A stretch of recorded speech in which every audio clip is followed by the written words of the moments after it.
तर बाजारात बघा भरपूर प्रमाणात आता आवळे विकायला यायला लागलेले आहेत। तर आपण आता वर्षभरासाठी त्याचं कॅन्डी कुठे गटागट वगैरे असं करून ठेवतो, त्याचे व्हिडिओ मी अगोदरच अपलोड केलेले आहेत, तुम्ही जाऊन बघू शकता। तर त्याच पद्धतीने आज आपण करणार आहोत आवळ्याची वेपर्स। तर आवळा हा आपल्या शरीरासाठी अत्यंत गुणकारी आहे, हे पाहिलेलंच आहे आपण। केस, त्वचा, अपचन यासाठी आपल्याला हा आवळा रोज एक खाल्ला तरी खूप महत्त्वाचा असतो, खूप उपयोगी ठरतो। चला तर मग मी रेश्मा रेसिपीमध्ये आपलं खूप खूप खूप स्वागत। तर बघा मी घेतलेले आहेत अर्धा किलो आवळे। तर अगदी छान असे आवळे आहेत, एकही डाग नाही आवळ्यांना। मी ते स्वच्छ धुवून कोरडे करून घेतलेले आहेत, स्वच्छ पुसून घेतलेले आहेत। तर आता या अर्धा किलो आवळ्यांपासून आपण चिप्स करणार आहोत किंवा वेपर्स करणार आहोत। तर आता चला मग सुरू करूयात। तर पहिल्यांदा बघा आता आपण एक माझ्याकडे छोटी खिसणी आहे, तर ड्रायफ्रूट्स खिसण्यासाठी छोटी खिसणी आहे, त्याने सुद्धा आपण वेपर्स करू शकतो। तर त्याने आता करून घेतो आपण। बघा एक आवळा मी खिसून दाखवते तुम्हाला। तर बघा छान असे पातळ मस्त असे त्याचे वेपर्स होतात। तर बटाट्यासारखे सगळेच गोल होत नाहीत, कारण आतमध्ये त्याच्या बी असतं, बटाट्याच्यामध्ये बी नसतं म्हणून ते गोल होतात। याचे सर्व बी पासून आपण बीच्या कडेचं जे गर असतो तो सर्व आपण खिसून घ्यायचा आहे। तर सर्वच गोल होत नाहीत, पण छान असे पातळ असे होतात। तर जर तुमच्याकडे बटाट्याचे वेपर्स करण्याची जर खिसणी असेल तर त्याने सुद्धा तुम्ही वेपर्स करू शकता। तर बघा अशा पद्धतीने ते सुद्धा खूप छान होतात आणि अगदी भरभर होतात। तर सगळ्या आवळ्यांचे आपण वेपर्स करून घेऊयात। तर आता तुम्ही बघू शकताय बघा मस्त असं आवळ्याचं जे बी आहे त्याच्याकडेने सर्व गर मी काढून घेतलेला आहे, खिसून घेतलेला आहे। तर सगळ्या आवळ्यांचे आपण आता हे वेपर्स करून झालेले आहेत, केलेले आहेत। मस्त असे पातळ असे छान असे वेपर्स झाले। तर आता आपण त्याला काय करणार आहोत, त्याच्यावरती आता मोठ्या भांड्यामध्ये आपण आता ते वेपर्स काढून घेणार आहोत, म्हणजे मिक्स करायला आपल्याला सोपं जाईल। तर बघा तुम्हाला एक महत्त्वाचं सांगायचं राहिलं की हे वेपर्स करण्यासाठी जेवढे मोठे आवळे आणता येतील तेवढे मोठे बघून आणा, कारण व्यवस्थित वेपर्स मोठे मोठे छान होतील। आणि त्याच्या दोन्हीही कडा आपल्याला काढून टाकायच्या।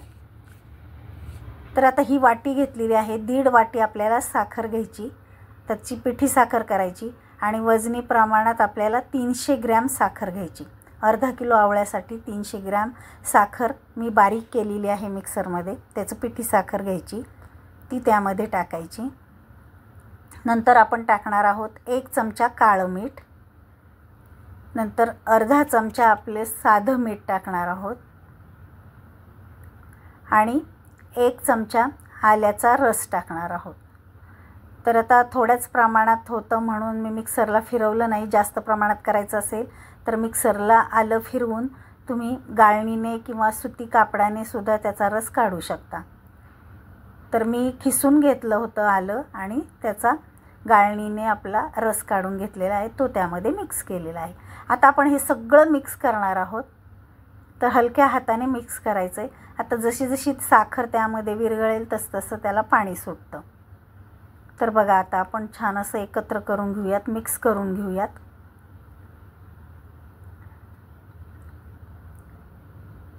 तर बघा आता हे मिक्स झालेलं आहे आणि बघा त्याला छान असं पाणी सुटायला लागलेलं आहे। तर आता असंच मिक्स करून आता आपण एका काचेच्या बाउलमध्ये काढून ठेवूयात। तर आता पूर्णतः आपलं ही प्रोसेस होईपर्यंत आपण काचेचे आणि स्टीलचेच भांडे वापरायचे, इतर धातूचे भांडे वापरू नका। तर आता ह्या काचेच्या बाउलमध्ये आपण काढून घेऊयात आणि 3 दिवसासाठी आपण हे या पाण्यामध्ये मुरत ठेवायचं आहे। तर असंच आपण आता बाजूला झाकण लावून बाजूला ठेवून देऊयात। तर 3 दिवस आपण तसंच ठेवायचं, एक साईडला ठेवून द्यायचं जिथे पाण्याचा हात लागणार नाही तिथे, आणि मधून मधून आपण ते हलवून घ्यायचं आहे। तर आता बघा आपण जे आवळे खिसले होते त्यातल्या ज्या बिया निघाल्यात, तर त्या बिया आणि कडेचे जे भाग निघाले आहेत ना त्याचे, तर त्याचा सुद्धा उपयोग होतो। हे भरपूर अशा पाण्यामध्ये छान असे उकळून घ्यायचेत आणि केस धुण्यासाठी त्याचा आपण वापर करू शकतो। तर बघा आता 3 दिवस आपण आता हे जे मुरवत ठेवलेलं होतं तर ते वेपर्स बघा अशा पद्धतीचे झालेले आहेत, छान असे मुरले गेलेले आहेत, त्याला पाणी पण सुटले तर मी मधून त्याला हलवलेलं होतं. तर मस्त असे हे आवळे आता छान मुरलेले आहेत.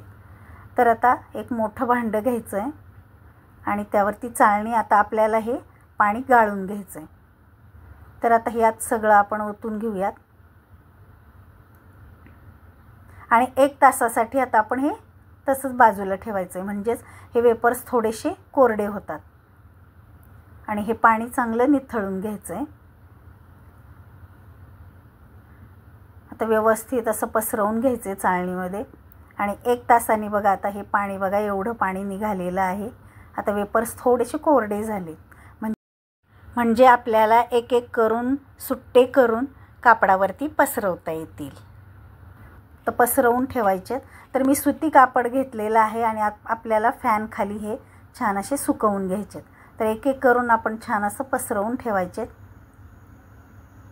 तर चिकटवून ठेवू नका कारण ते चिकटले जातील. थोडेसे असे पसरवून ठेवा. तर अशाच पद्धतीने सगळे आता मी हे फॅन खाली छान असे सुकवून घेते. तर 3 दिवस आपल्याला असे सुकवायचे आहेत. तर 3 दिवसांनी आपले बघा छान असे सुकतात. तर हवेला किंवा उन्हात मात्र ठेवू नका कारण त्याचा रंग बदलतो. फॅन खाली आपण 3 दिवस हे सुकवून घ्यायचे. तर बघा आता हे 3 दिवसांनी तुम्ही बघू शकता छान पांढरे शुभ्र असे आपले वेपर्स तयार झालेले आहेत. मस्त असे आंबट गोड, परत मिठाचा पण त्याला छान स्वाद येतो. काळ्या मिठाचा पण स्वाद, आल्याचा पण स्वाद, खूप छान लागतात. तुम्ही बघू शकता हे पांढरे शुभ्र असे आपले वेपर्स झालेले आहेत तयार. तर तुम्हाला हा वेपर्स आवडले असतील किंवा हा व्हिडिओ आवडला असेल तर आपल्या चॅनलला लाईक करा, शेअर करा आणि सबस्क्राईब करा. तर बघा छान असे चटपटीत वेपर्स आपले तयार झालेले आहेत. आता जे गाळलेलं पाणी आपलं जे राहिलेलं निघालेलं होतं त्या पाण्यापासून आपण सरबत करणार आहोत. तर थोडंसं ते पाणी घ्यायचं, नंतर साधं पाणी घ्यायचं, नंतर त्यामध्ये साखर टाकायची, वाटल्यास थोडंसं मीठ टाका, बर्फ टाका की झालं आपलं छान असं सरबत. तर हे आवळ्याचं सरबत तर आपल्या शरीरासाठी खूप चांगलं आहे. कारण ह्या आवळ्याचं बघा आपण काहीही वाया जाऊ दिलेलं नाही. मस्त सरबतही झाले, आपले वेपर्ससुद्धा तयार झालेले आहेत आणि बीपासून आपण केस धुण्यासाठी सुद्धा आपण बीचं ते पाणी वापरू शकतो. तर बघा आपला हा व्हिडिओ तुम्हाला जर आवडला असेल तर आपल्या चॅनलला लाईक करा, शेअर करा आणि सबस्क्राईब करा. चला तर मग भेटूया पुढच्या व्हिडिओमध्ये. तोपर्यंत बाय बाय, टेक केअर.